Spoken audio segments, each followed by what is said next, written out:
Hi, guys. Welcome back to another episode of Wellness Wednesday here on the Lotus Lounge podcast.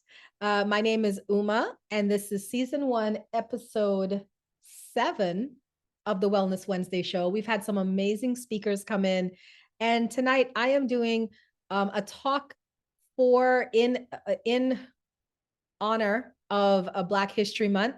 Here on the live streaming app, we have a bunch of activities going on for Black History Month. And I was asked to do a Wellness Wednesday topic of achieving emotional intelligence. So we do have a live audience on the Plenty of Fish app and Meet Me app. Welcome in, everyone. Keith is here. He said, I'm an RN, if that matters. It do. Ooh. And the gifts. I appreciate Trey. Thank you so much. I appreciate that gift. And let me just take the sound off. Thank you. So what is emotional intelligence? We had New Vibe said it's to understand, handle, and manage emotions. Yeah, it is, right? Actually, emotional intelligence can be thought of as a set of skills that allow people to manage their own emotions and relate effectively to the emotions of others. Okay. So do you want to be high in emotional intelligence or do you want to be low in emotional intelligence? Right? You want to be high in emotional intelligence because that means that you're able to use emotional experience effectively in your own life, as well as connect with others in a healthy, positive way. Emotional intelligence describes a range of skills from your ability to calm yourself down when you're upset to your ability to read the facial expressions of others. Research has shown that these skills can be described in 5 broad areas of intelligence. So we're going to be talking about the 5 areas of intelligence that contribute to you having emotional intelligence. So why is it important? Why would, the people on the app for Black History Month ask me, Uma, please talk about emotional intelligence for Black History Month? Well, plain and simple, right? Emotions can get the best of you. And if you're not aware of your own emotions, or you're not aware of people nonverbal cues, right? If you're just paying attention to what people say and not paying attention to the nonverbal cues, you could get into a whole host of problems, right? Right. Mr. New Vibe said, having emotional intelligence helps keep healthy relationships, right? No, Keith, you don't have to be Black to have emotional intelligence. They just asked me to feature emotional intelligence for Black History Month because they felt like this is an important topic we need to talk about anybody. It doesn't matter what color you are, anybody having emotional intelligence and learning how to have emotional intelligence, empathy, empathy and understanding for others. Yeah, that's part of learning how to read people's cues. So having emotional intelligence, I think, is so important. Me as a live streamer, I see it all the time where people lose themselves on these apps, right? We have what we call the trolls. We have the internet warriors, right? The keyboard warriors. We have a lot of people with untreated inner trauma, things they haven't dealt with. And it's, it's a lot. It's a lot going on. And the thing is you have to be aware of your triggers. Okay. That's a big key part of having emotional intelligence. You have to be aware of your triggers. Like Keith said, don't mention race again or I'm out. That's a trigger for you. And you want to be aware of that and you want to handle that, because one of the things that you learn in having emotional intelligence is you can't control other people, right? You can't control other people. This is respectfully my stream. I'm talking in my stream. I'm sharing on a topic. We are doing it in honor of Black History Month. I was asked to do this topic for Black History Month. If that is a trigger for you, you want to be aware of that, because this is the problem that happens. When we lack emotional intelligence, we put onto other people our own trauma. our own trauma. So that's a great example of how we can take control of our emotions and say, hey, wait a minute. She's just doing what she was asked to do. She's presenting it on her podcast. This is how she's doing it, why she's doing it. It's nothing more than that. So whatever I'm feeling about that, let me own that. You know what I'm saying? That's how we start to have emotional intelligence. So they did the discovery of emotional intelligence and found that there's 5 broad areas that you can be scored in. You can take a quiz online or go and meet with someone in a medical field, probably the psychology field, and take this test and find out where you rate with your emotional intelligence.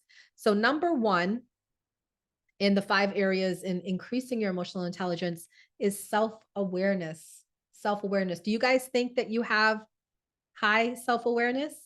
Well, let me describe to you what self-awareness is. Self-awareness is measured as the ability to effectively recognize and identify one's own emotional experiences. People who score higher on this construct are more likely to be highly attuned to their emotions, exhibiting a keen sense of what they're feeling at any given moment. They're also more likely to be reflective, frequently pondering the reasons behind their emotional reactions.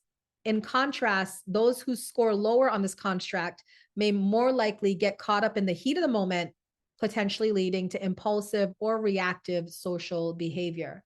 So on a scale from 1 to 10, just from your own self-awareness, those of you that are listening in, thank you.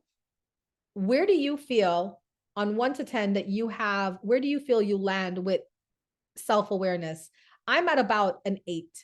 And I'll tell you why. I've been doing a lot of work with my therapist. I see a therapist weekly, and I've been doing a lot of work in understanding why I impulsively act or react to things.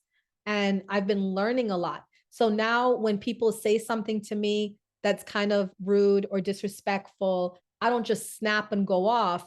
I kind of take some time to think about it and say, all right, what's really going on here? What's is this really my problem, or is this a problem with them? Michelle said, I'm not sure. I know I get emotional. The key is to control the reaction to the emotion. Hey, you being honest with yourself about that. I don't know where I place on the scale, Uma. That's showing some level of self-awareness, right? So right there, that's self-awareness. Hey, I'm aware that I can get emotional. And I can, I need some help learning how to control my reactions. And she said, so maybe a 4. Hey, that's awesome. Because you know why? Now you have room to grow. You have room to grow and to expand, right? So if any of you are giving yourselves like a low score on a scale from 1 to 10 about your self-awareness, just remind yourself, this is wonderful, because that means I now know where I have work to do, where I have work to do. Okay. So self-awareness is one area that you can develop. If you want to have higher emotional intelligence, self-awareness is where you can work on. Keith said he's an 8 to 9. Good. Very good for you. All right. Number 2. All right. Number 2 is other awareness. Other awareness. Other awareness is measured as the ability to effectively perceive and understand the emotions of others. People who score higher on this construct are more likely to be highly attuned to non-verbal cues, such as body language and facial expressions, which can provide valuable information about others' emotional states. They're also more likely to be skilled at interpreting these cues and making accurate inferences about the emotions that others are experiencing, even when those emotions are not expressed. In contrast, those who score lower on this construct may struggle to accurately interpret nonverbal cues, potentially leading to misunderstandings or missed opportunities for social connection. I got to be honest, on a scale from 1 to 10, I'm at a 9 here. But can I tell you, in my younger years, I really was like at a 3 or a 4, because I just was clueless, I was just clueless. Like I would always be that person that said the wrong thing at the wrong moment in time, or I would just get it wrong or mess it up. And you know how I knew something was wrong? it was, like I would say something and everybody would just like, or get quiet, or it would become very awkward. And I'm like, okay, I think I said something wrong. I literally was like Sheldon. Did you guys watch Big Bang Theory when it used to show? I really feel like I used to be like Sheldon. I just used to say the most inappropriate things and it would just shock everybody. And I didn't know what was going on. Why was everybody upset? And I had to learn to develop how to read the nonverbal cues, you know? So if you want to develop your emotional intelligence, you can start learning to pay attention, not so much to what somebody's saying, but the way they're acting. You know what I'm saying? So where do you guys rate yourself on a scale from 1 to 10 with other awareness? Keith said he's at a 7. Um, let's see. I'd say a 7, Michelle said. I think the scale changes on these depending on what mood I'm in. Oh, whoa, I just thought about that. All goes back to control of yourself. There you go. You're getting the hang of this, Michelle. Wonderful. Mr. New Vibe said 5. Okay. That's really cool that, you're honest and you're like transparent and you say, hey, I could do some work with paying attention to nonverbal cues. I'm very good at it now because it's like I used to be so embarrassed when I would say something, like, have you ever done that, guys, where you said something really you thought was fine, but everybody else around you was like, oh, how could you say that? And you're just feeling like ashamed and embarrassed and humiliated. Let me tell you, that lives with you. And that is the greatest teacher because I learned very quickly how to read the energy of a person. Yeah, this person could take a little bit of ribbing. It's not going to be a bad idea. Oh, this person, they are completely in la la land, and you better not be truthful with them, Uma, because they are not going to get it and they're going to blame you. So out of touch with reality. So I started learning how to help, with my communication with people. Keith said it helps if you work around people all the time versus sitting in a cubicle. Yeah, that is true because in all my career, I've always worked with people. Being the CEO of a metaphysical wellness center, I've had to do shows, expos, talk to a group of like 100 people or more. So yes, while you're doing those speeches or whatever, you can sense in the room if the people are interested and following you and listening to you, or they're kind of yawning and just like, okay, I'm not really wanting to be here. You know what I'm saying? So having other awareness is also another key point of emotional intelligence. All right, number 3, emotional control. Of course, we have to include emotional control. Thank you, Candy. Emotional control is measured as the ability to regulate and manage one's own emotions. People who score higher on this construct are more likely to have a strong sense of control over their emotional experiences and can direct their emotions in a way that serves their goals and well-being. They are also more likely to be resilient and able to quickly recover from negative emotions or bad moods without getting derailed from their daily lives. In contrast, those who score lower on this construct may struggle with regulating their emotions, becoming overwhelmed by their emotions, or find it challenging to get back on track after experiencing negative emotions. Those with lower emotional control may also find it difficult to cheer themselves up or regulate their emotions in a positive way. So on a scale from 1 to 10, where are you with your emotional control? Keith said he's at a 9. I feel like I'm at a 9 too, because if you don't have good emotional control, let's say you wake up in the morning and something goes wrong in the morning, it can derail your whole day. You're like, that's it. This day is shot. And you can't pick yourself back up. You don't know how to pick yourself back up. Or as we see in codependent relationships, right? There's people who depend on other people to pick themselves back up. That's why there's so much power struggle in relationships. If you have somebody who's codependent, they can't make themselves happy. You have to make them happy. You're responsible for their happiness. That's a lot of pressure to put on somebody.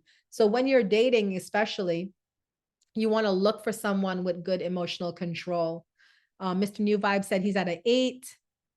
Keith said I can go from a 2 to a 9 pretty quick though. Yeah, Michelle said, yikes. You don't know where you don't know, you don't want to tell us where you are with your emotional control. But listen, I am the poster girl for just toxic, past toxic female, right? If I did it, if I became healthy and healed, you can do it too, but it does take work. And the biggest thing I have to tell you is therapy really does help. So if you lack emotional control, if you are a codependent person in a relationship, you need somebody to be happy. You need somebody to make you happy. You need somebody to pick you back up if you've had a bad day. You know what I'm going to tell y'all? Get therapy, right? Get therapy. Talk to a therapist, a trained, professional in these psychology arts, and get to understand why you are the way you are. You know what I mean? It's been very helpful for me, and I have gained so much emotional control. Anybody is this person or used to be this person. If you're fighting with your boyfriend or your girlfriend and they say something bad to you, or not even bad, they just say something that you don't want to hear, and you start texting back like 10, 20 texts, all nasty stuff, right? I was that person, and it was not a good place to be, because the person that you love gets overwhelmed and they're like, what's going on? And then you're calling them back to back and you're angry and you don't even understand how you're feeling and you're taking out on this person. Yeah, I used to be that girl, but therapy helps, right? And now it's like when something upsetting happens, the first thing I do is I breathe. I breathe. I'm angry. I start talking to myself. I'm angry. I don't know why I'm angry, but it's his fault. I don't know why it's his fault, but he's just the problem. I don't know why he's the problem, but it's just him. Okay, that's not correct. What is the problem here? I'm upset at myself. Oh no, I don't want to face that. Yes, I'm upset at myself, because if I had done what I was supposed to do, I wouldn't be in this situation. It's easier to blame him. I don't want to blame him. I want to accept responsibility for the fact that it's my fault. I made a mistake and now I got to fix it. That is an example of having emotional control, right? I've been single way too long. I've been single almost a decade. I'm just ready. That includes no relations of any kind. Yeah, I love being in a relationship because you get the most growth from being in a relationship. When you're by yourself, you don't have anybody poking at you. You don't have anybody, you know what I'm saying? Pointing out your bad behavior. So sometimes being single can be toxic, right? Sometimes being single can be toxic, because if you're having bad behavior, right, and you don't have anybody fixing that or pointing that out, like, hey, you really shouldn't do that, or hey, that's not a great way to be. If you don't have people doing that, then you're just going to go on being that person, and then you just develop like this hard exterior. Yeah, you go cold like ice, Seems impossible to find people who are reasonable like you. Well, you know what it is, Keith? A lot of people are lacking emotional intelligence. And that's why I wanted to do this talk tonight on emotional intelligence, because especially for those of us that are on the live streams, this is a dating app. Most of you here are single and you would like to meet someone eventually. And these are things, the way that you attract somebody with emotional maturity is you have to be emotionally mature. That's a law of attraction thing, right? We can only attract to us what we are. Plain and simple. If you are an emotionally mature person, you can attract somebody who's not emotionally mature, but you won't last with them because you're an emotionally mature person. Janet, hi, love. We're doing Black History Month, Achieving Emotional Intelligence. This is my talk on emotional intelligence. Welcome in. Thank you. Ooh, that is nice. Wow. Thank you. Appreciate that. I've got zero tolerance for a few things now. I'll drop you where I found you. But Phoenix Rising, I used to be the runaway bride, I used to be the queen of the walkaway. But I'm learning now, I'm in my 40s, right? 46. And I'm learning it is better to stay.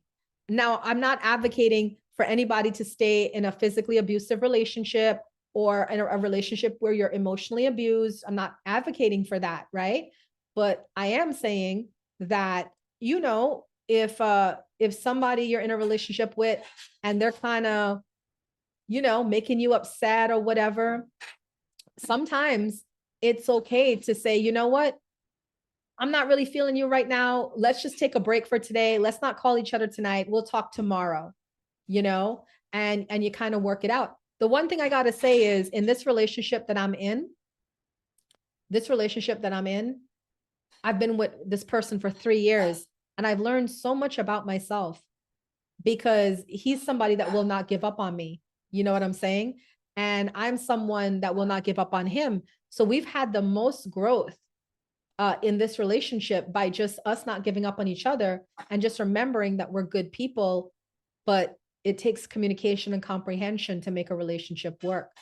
So for those of you that are single, I recommend that you do open your heart and put yourself out there, because the, you know, being in a relationship is a key way to achieve emotional intelligence, you know. My friend who was a lady, just a friend, but she got physical with me just once. I was gone the next day. Yeah, you know, of course, anytime somebody put hands on you or, you know, emotionally abuses you, that's not a healthy relationship. And that's something that you should not involve yourself in, for sure. All right, so that's number 3. We talked about, welcome in everybody who's now joining us. We're talking about how to achieve emotional intelligence. And the first one was having self-awareness about yourself, your feelings, your emotions. The second one is other awareness, having awareness of other people, their emotions, their, you know, their body language, things like that. The third thing in having emotional intelligence is emotional control, learning how to regulate and manage your own emotions. Now, number 4, we're talking about keys to achieving emotional intelligence. All right. Number 4 is empathy. Do you feel you're empathic? Do you feel you're empathic? Empathy is measured as the ability to understand and relate to the emotional experiences of others. People who score higher on this construct are likely to be highly attuned to the emotions of others. They specifically tend to be affected by others' suffering and motivated to help alleviate it. They're also more likely to care deeply for the well-being of others and may frequently engage in pro-social behaviors such as donating to charity or volunteering their time to help others out. In contrast, those who score lower on this construct may have more difficulty understanding and sharing the emotions of others and may be less inclined to engage in pro-social behavior. Those with lower empathy may also be more likely to automatically attribute others' suffering to their own bad choices or circumstances rather than recognizing the role of systemic injustice or societal factors. Hi, Jimmy. Hi, thank you for the fave. Thank you guys. Welcome in. If you like the content, please feel free to gift me. I appreciate the gifts. I appreciate you guys helping me hit the goals. So listen, we had an example of this today. I was streaming on TikTok and a young female, 18 years old, came in for a psychic reading about her boyfriend. The psychic reading pretty much said this was not a good person for her and he was unhealthy. So usually after I give a reading, I like to ask people like, well, what happened, right? Like, what, why are the cards saying, you know, all of this? So she's talked about her story. She said that she was 18 and had an 8-month-old baby for the boyfriend. And while she was pregnant, he cheated on her. And I felt so sorry for this girl because she's so young and she's, you know, 18 with an 8-month-old baby and, you know, was hoping for this happily ever after, right? And then this guy cheated on her and now they're living together and she feels like he's cheating again. And it's just like, it's a messy situation. There was a guy in the stream that was judging her, you know, exactly like this. No empathy for her. Well, you know, she should know who she's sleeping with and all of this stuff. And I'm like, that's not really fair, is it? That's not fair. Keats said, only because I may not have gone through whatever you've gone through, but always willing to listen. Exactly. When you have empathy, you learn to listen to people's stories and hold space. Do you guys know what holding space is? Holding space is where you listen to what somebody is going through and you don't have a judgment about what they're going through. You don't. You listen and you try to understand it from their point of view. Most of this planet is desensitized and apathetic. I tend to agree with that. I think also too a lack of self-awareness, going back to the first point of having emotional intelligence. It's my goal, it's my desire to help people realize that you know, having emotional intelligence is key to having a successful life and successful relationships. But I can talk till I'm blue in the face. If people don't feel like this is a priority or this is important, they're not going to honor it, right? They're not going to honor it. So for people like me and those of you that believe in what I'm talking about, we just need to keep preaching it. And the best way to preach something is to be that thing. I have spent a lifetime developing my emotional intelligence, learning how to have empathy, learning how to have control of my emotions, learning how to have self-awareness, practice what you preach. I hope I'm a good vessel of practice. So when I'm preaching, you guys are like, oh, okay, I understand what Uma is saying. I've seen people come at Uma and her take hit after hit after hit, and she refuses to lose her cool. She refuses to lose her cool. So I hope that I become a beacon of an example, right? By being that way. But I wasn't always that way, honestly. And some of you listening in on this podcast who have known me from the past 10, 20 years ago, you'll be like, that was definitely not Uma then. But thank God for growth and maturity and learning how to accept responsibility and accountability. Big key factors, right? Big key factors. All right. So empathy was number 4, another step to developing emotional intelligence. Michelle said, I'd say I'm a 7 or 8 on that because I want someone to be the nice to me, realizing that more and more as I'm getting older. Yeah. And here's another thing. Well, I'll talk about it in the last point. We'll talk about it in the last point. The last point is well-being. Number 5, well-being. Well-being is measured as an individual's overall state of psychological, emotional, and social prosperity. People who score higher on this construct are likely to have positive attitudes towards life and experience a sense of fulfillment, happiness, and satisfaction in their day-to-day activities. They may enjoy socializing and have strong social skills and likely find it easier to connect with others and build positive relationships. They are also more likely to have an optimistic view of life, finding joy in everyday experiences and maintaining a positive outlook, even in the face of challenges. By contrast, those with lower well-being may find it more difficult to connect with others or find joy in social situations and may sometimes struggle with confidence or optimism. So on a scale from 1 to 10, where do you feel you are with your well-being? I'm definitely at an 8 or a 9 because like I said, we just spent like an hour talking about the POF Meet Me Split here on streams. And I was being very honest with my emotions about it because I don't need to bash either stream. I work for both streams, but I can sit here and be honest and say, I'm struggling a little bit. And it's a little scary because I don't know what the future holds for me as a streamer, but I'm going to give it my best shot. And I'm going to try to do the best that I can.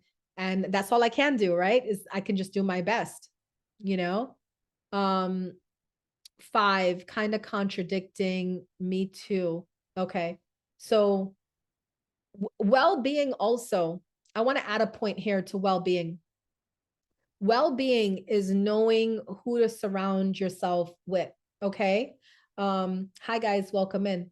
Well-being is knowing who to surround yourselves with, because if you constantly surround yourself with people who are just full of drama and trauma, What do you think that's going to do to your mental health? What do you think that's going to do to your well-being? Is it going to increase it or decrease it? Right? Increase or decrease? What do you guys think? Michelle said, I'm a 5 because personally I have struggles, but I will try to help when others need it. You know, I really appreciate your honesty, because your honesty is going to help you to grow, you know? Keith said, I'm tired of being alone because it's hard to find people like me. You know, I don't know where you live, Keith, or how old you are, or anything, but there's a couple of really great ladies that come in this stream. I'm telling you right off my bat. Like, I'm thinking Michelle, I'm thinking Candy, you know. There's a couple of great females in here that are single, humble, kind, sweet. You know what the problem is with relationships? I'll tell you something right now that's going to be very true. A lot of you can be in a relationship, but you don't like who likes you. I've seen it happen so many times. I've seen women turn down really great guys because they're the good guy. I've seen men turn down really great women because they're average looking. You know, you gotta be open to exploring every person. And we got to stop putting so much focus on the external and look more at the internal. You know what I'm saying?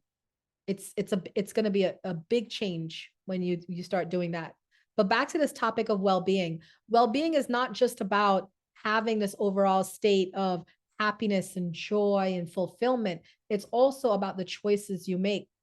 Me, for one, if I see crazy, I cross the street.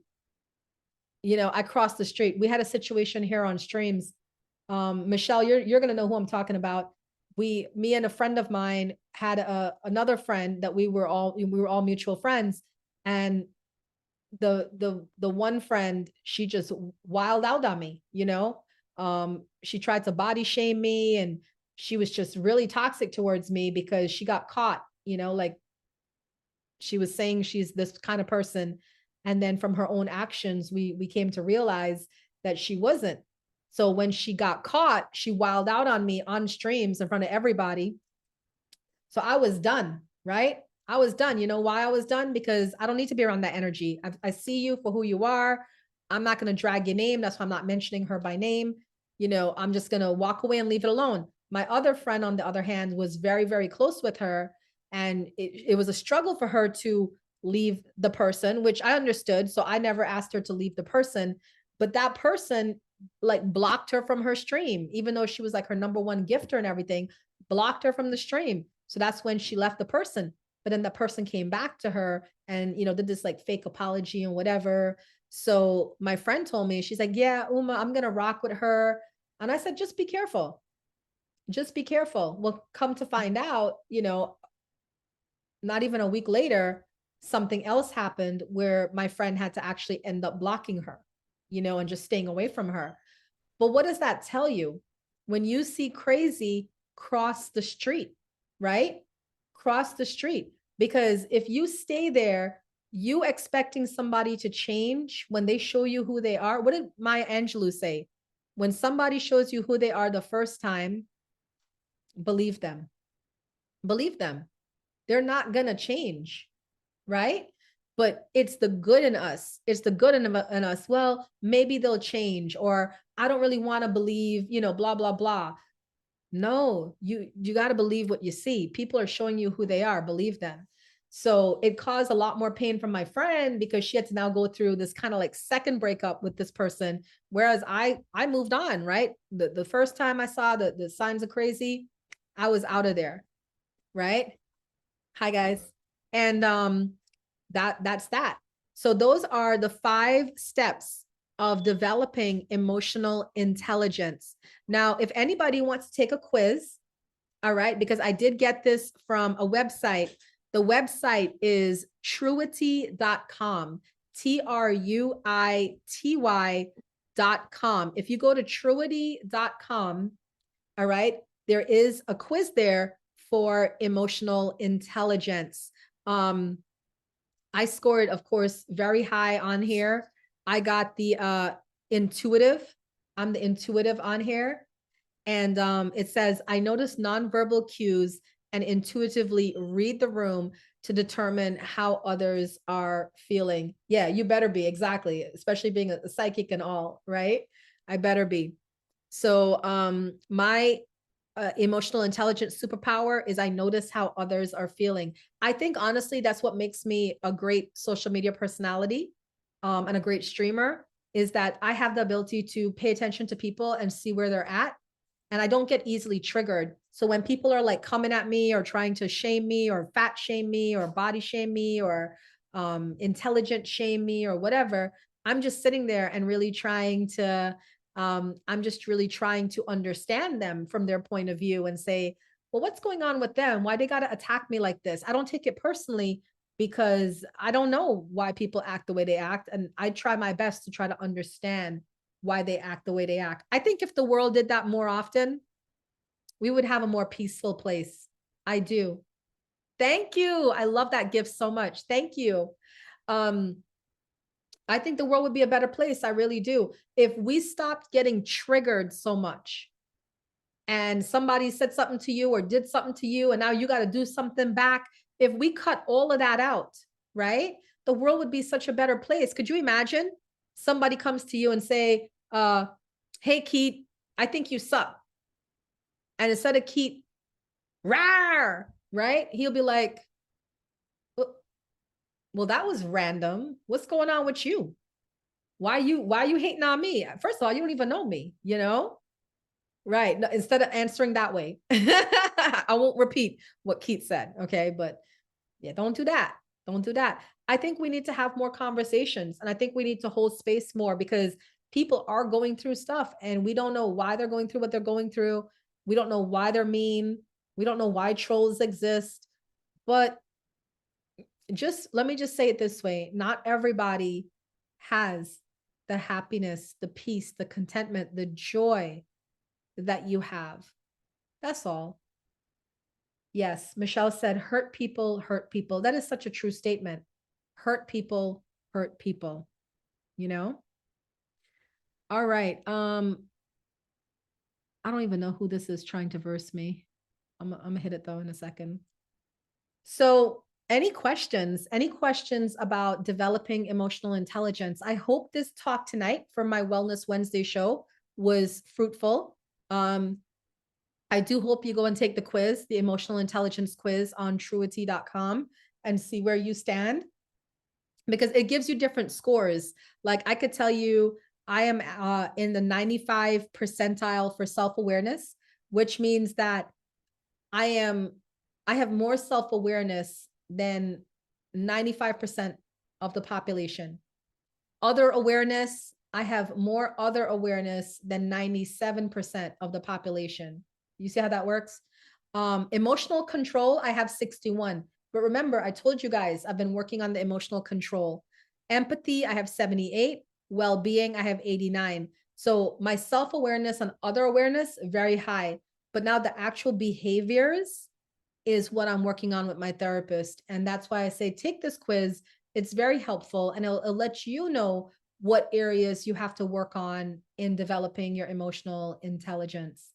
We are always a work in progress. Absolutely. Absolutely. That's why I would never come on here. As much as I'm a teacher and a life coach and a motivational speaker, I'll never come on here and say, I have it 100% right all of the time.